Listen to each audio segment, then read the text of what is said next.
Well, Grand Rising and Grand Awakening to all those that may be up, and all those are in different countries and continents. So when you get this message, I guess it would be Grand Awakening, a Grand Arising to you as well. But what I'm going to be talking about today is material things and how, material things can hold some people back. And, excuse me, yes, material things sometimes can hold some people back, not everybody. Sometimes people make all this money, as they say, they balling or whatever, you know, they hustling and doing whatever they can to make the money, as they say. But, that old saying, they say, make the money, but don't let the money make you. But don't get me wrong. It's good to have nice things like a house and a car, jewelry, etc. But you can't let those things, make you or change you, should I say. A lot of time people, excuse me, a lot of time people come into all this money, or they make all this money, and then they, as some people say, they forget where they come from. So I'm not going to say it's not good to make money, because, you got to make the money to pay the bills, because, the man is not going to give you anything for free. So you can just, get that out your head. You're not getting nothing for free. So, but anyway, like I say, you can make the money. Different people have these good jobs, and they make this money, big money as they call it. But when is the last time anybody just took time with all this money you're making? When is the last time you took out time to take a trip? Excuse me. Like a trip out of this country. I'm not talking about, it's good to go where you can, when some people travel and they go places they never been in different parts of the state. So, like different parts of Florida and Washington and New York and so forth. That's all good too. But when has anybody been able to take a trip out of this country? I know you say, well, where is she going with that? Well, I guess I'm going with it as though, you make all this money, and then when you make all this money, you have these good jobs, you make all this money, but then where's the money going? It's going right back to paying bills, buying houses, buying cars, and once you purchase these different nice homes, and don't get me wrong, I done had nice homes as well, had vehicles, nice vehicles, but it's not easy like some people think. It's a price. You should get a house, you got to pay for it. You don't make them notes. they gonna close it out. They gonna go foreclosure on you. If not, you're gonna have to file bankruptcy like so many people have before, in their lives. But, making all this money and not being able to be happy. A lot of people make money, but then they like just bound. Can't go nowhere. You right here in the same state. You're not traveling. You're giving the money right back to the sources of which it came from, and just not really being able to get out and just enjoy life and do things, and just live, like they say, on top of the world. And so, like I say, it's all about, once you make this money, you got to pay your light bill, you got to pay your water bill, car payment, house payment, insurance, But I'm talking about taking a trip and not thinking about when you on this trip, you worried about, did I pay my light bill? Did I pay my water bill? Or when I get back, I'm going to have to pay all these different bills. It should come a time that people should be able to take a trip and not really worry or focus on bills.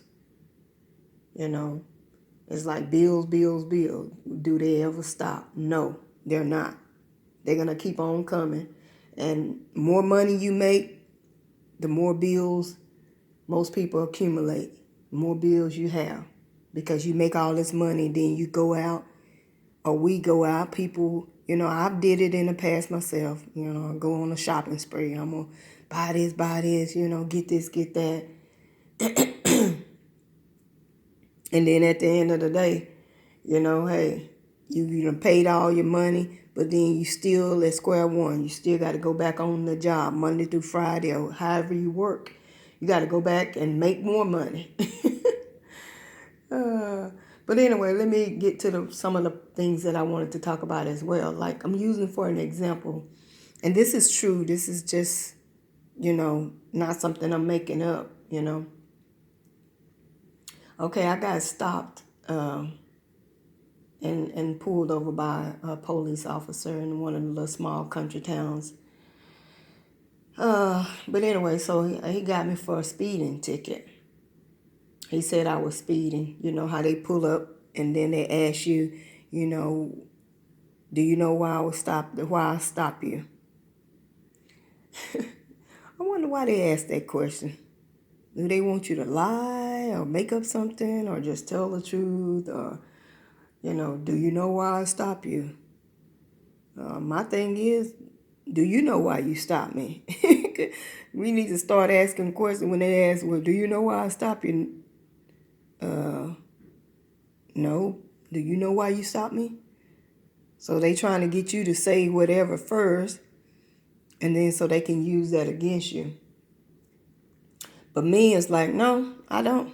I don't know why you stopped me. But anyway, and then I let them tell me why they stopped me. But anyway, long story short, he was like, well, I pulled you over because you were speeding, blah, blah, blah, And so I was begin to, it was a brother too, y'all. It was a brother. And I'm telling this brother my situation and everything. Go to show you, they so brainwashed by the man. They don't care. You know what I'm saying? I'm telling them a situation. Hey, I just moved to this area, blah, blah, blah. I'm headed out of town, going to a funeral. Everything I was telling him was all truth. But, I could tell he was so brainwashed that he wasn't hearing anything. He wasn't hearing what I was saying. No compassion. This brother had no compassion. So all I can think in my mind is, he's a black man, but up under his skin, I don't know. I don't even know the words. I just felt like he was just brainwashed. But anyway. So anyway, I was like telling the situation. He was like the whole 9 yard. He was like, well, just tell it to the judge. Okay, so I'm like to myself, okay, tell it to the judge. That's what I'm saying to myself, repeating in my mind what he said, But anyway, so when I went to court, well, before you go to court, you have to, they send you like this letter and everything, and pretty much trying to see how you want to plead. And you know me, I'm going to plead not guilty, So, but anyway, I had plead not guilty and everything. Long story short, they set up what they call a pretrial for me to come to court. And so anyway, I came to court, everything got called back, It was other people that was in there that went before me. So I'm watching everybody's reaction as they come out. They had the prosecutor to come out. The judge introduced the prosecutor and everything. So she was calling people back one by one. I promise y'all, I know y'all probably think I'm just talking, but this woman, when I looked at her, all I can see, I said, Dad. In my mind, I'm like, she looked like Amber Geiger, you know. And that flashed back up to me about what happened in Dallas. I was like, oh my goodness. But anyway, I went on back when I was called back and everything. You know, they try to intimidate you and everything. They try to show you, the video of you speeding. Well, no, actually not you speeding, but they say you speeding. But they try to show you a video of the tape where they saying that you were speeding. But just by looking at a video, you can't tell if a person was, speeding or not, But I think it's just because they try to intimidate you and try to, get you all this and that or whatever. Some people, say start talking under pressure. But she gonna show a little bit of the video and then she gonna turn it off. And I was like, can I see the whole video? She's like, oh yeah, you can see the whole video. So I want to see the whole video because I wanted to. That was the first time I got a chance to.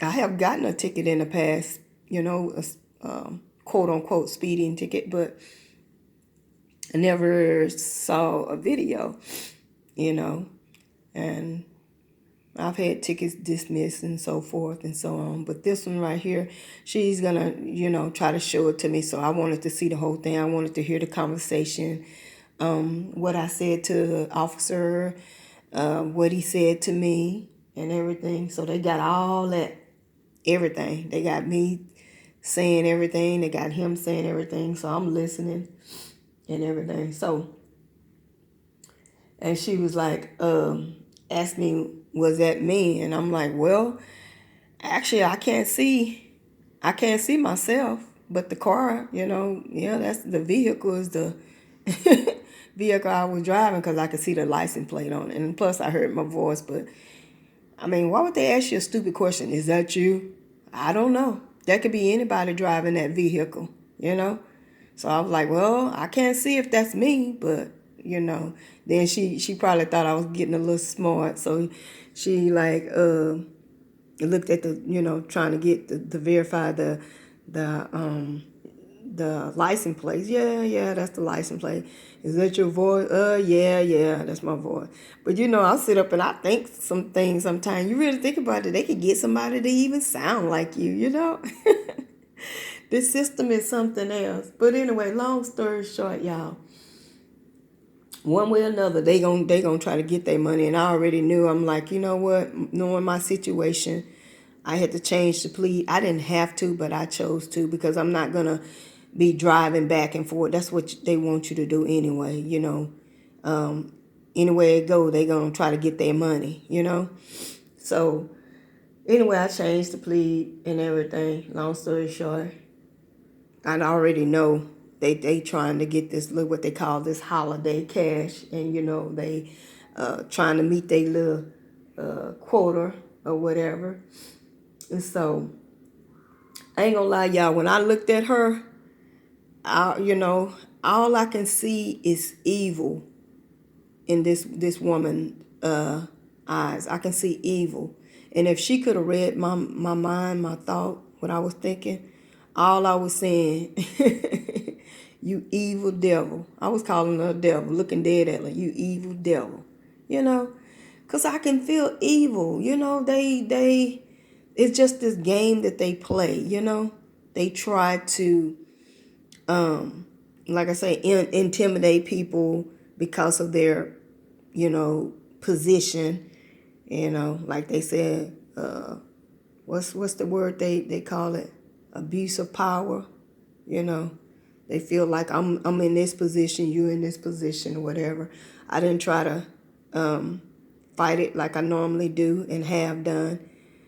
And so I changed the plead and everything. So now I have to pay the court costs of $130 and then have to take the defensive driving course that they have set out.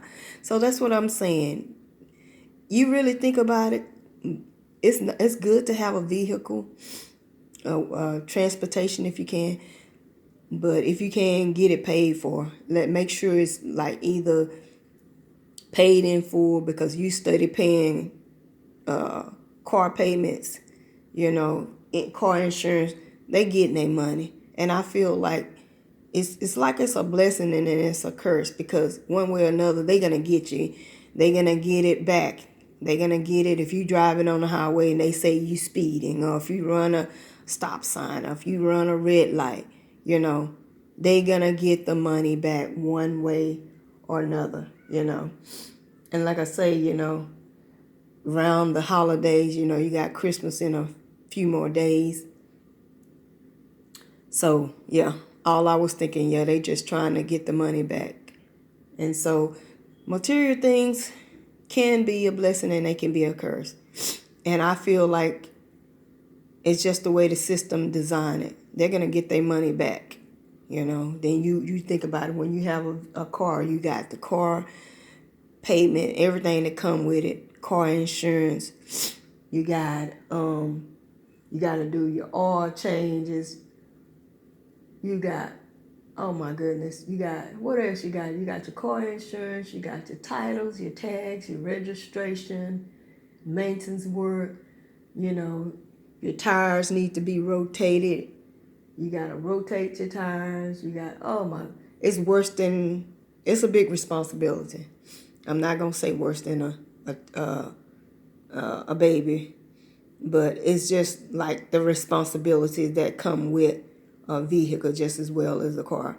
But then, you got some people, they put more into their vehicles and put more into their homes than they do into for their children. But like I say, it comes with a responsibility. Transmission fluid, I know all these things because, been around people that work on cars. My ex-husband was a mechanic, so kind of learned some few little things about vehicles.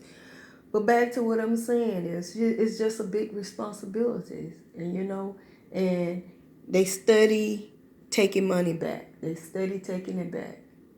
So my thing is, how are you supposed to, enjoy life? In my hand, I'm holding this camera, and I'm telling you, it's getting kind of steady. Let me lay it down for a second.